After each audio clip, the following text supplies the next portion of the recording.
Today we're ranking some of the best Red Dead Redemption 2 love stories. They're interesting, tragic, and worth talking about. I professionally name our tiers, and the names are Pure Love, Toxic Love, Lusty Love, and Pure Lust. I don't really need to explain most of these, except Lusty Love.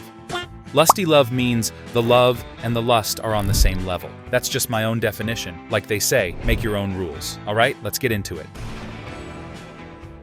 We are going to start with Dutch and Molly. They're going straight into pure lust. No debate there. Molly really thought she loved Dutch. You can see it in how desperate she gets when he starts ignoring her. But Dutch?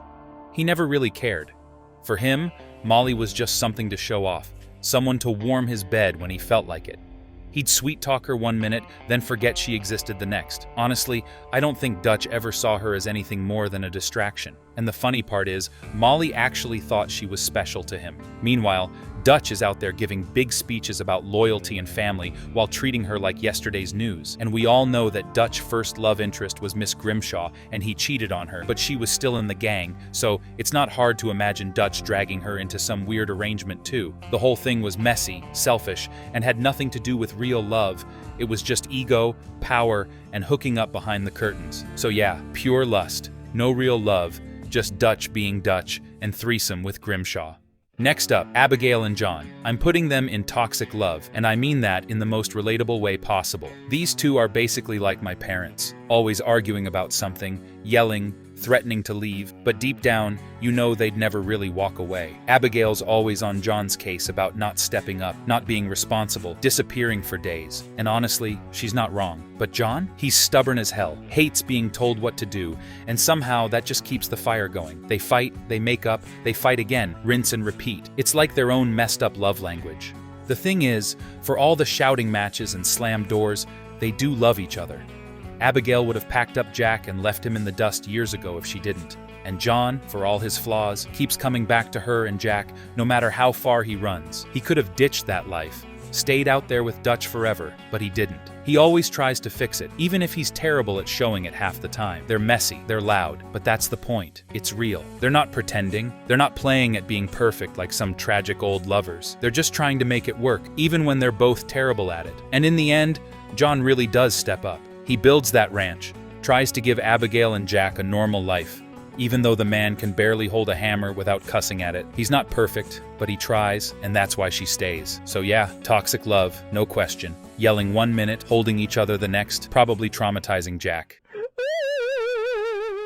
Our next couple is the big thing. I mean, Karen and Sean. These two are going straight into lusty love. We catch them so many times sneaking off, making out in camp when they think nobody's watching. But I was watching because I love watching other people making out. Don't judge me. I'm single, and I'll probably never get that pleasure myself. They're basically the couple that makes everyone roll their eyes, but kinda root for at the same time. They're young, reckless, drunk half the time. So yeah, the lust is strong. But it's not just a quick hookup. You can tell there's real affection there too. Karen actually loves Sean's chaos, and Sean's all over Karen every chance he gets. If he only wanted a fling, he wouldn't be wasting time flirting with her in camp all day. They're not like Dutch and Molly. It's not just use and toss. They're wild, living in the moment, drinking, laughing, fighting, then disappearing behind a wagon to do whatever they're doing. It's messy, fun, and probably not gonna last forever, but while it's happening, love and lust are 50-50. So yeah, lusty love, drunk kisses, stolen moments, and probably half the gang telling them to get a room. We can't do this list without our boy Arthur and Mary Linton. They're going straight into pure love, no question. Their story is literally the definition of love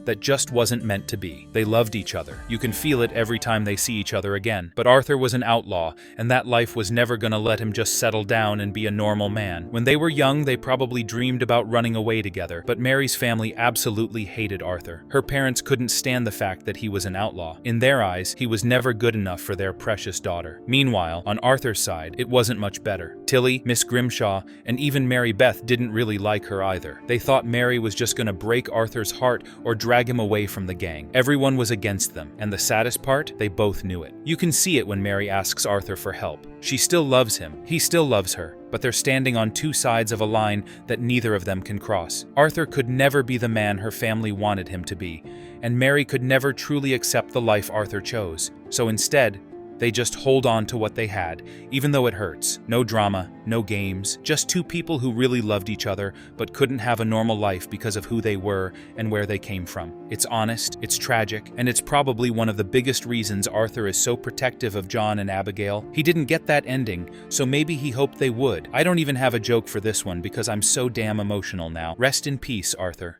And next couple, we've got Beau Gray and Penelope Braithwaite, and these two are definitely pure love. Their whole story is basically Rockstar's own spin on Romeo and Juliet. You've got two young lovers from families that hate each other's guts. The Grays and the Braithwaites are literally tearing each other apart, while these two are out here writing love letters and sneaking around behind everyone's backs. It's kinda sweet, honestly. They're not like the rest of the chaos in RDR2. There's no cheating, no shady backstabbing, no hidden motives, just two people who want to be together even though the world around them is a mess. You see Beau standing up to his family's nonsense because he'd rather run away with Penelope than spend his life fighting some stupid old feud. And Penelope? She's risking her family's wrath too. She's basically the only Braithwaite trying to break free from all that fake high society nonsense. While everyone else is busy with revenge, blood, and betrayal, these two are just trying to hold hands in the middle of a gunfight. You can't get more pure love than that. It's brave, dumb, and wholesome all at once. So yeah, pure love, for sure. Young hearts, ignoring generations of hate just to sneak off and write sappy letters. Respect. Good for them. They deserve their happy ending. And we deserve at least one Mary Beth too. Alright, that's it. My totally serious, extremely professional ranking of some of the best love stories in Red Dead Redemption 2. We've got pure love, toxic messes, stolen kisses behind wagons, and threesome with Dutch. Let me know if you'd put any of these couples in a different tier, or if I missed your favorite tragic cowboy romance. Now, if you'll excuse me, I'm off to watch other people making out with only one hand. Don't judge me.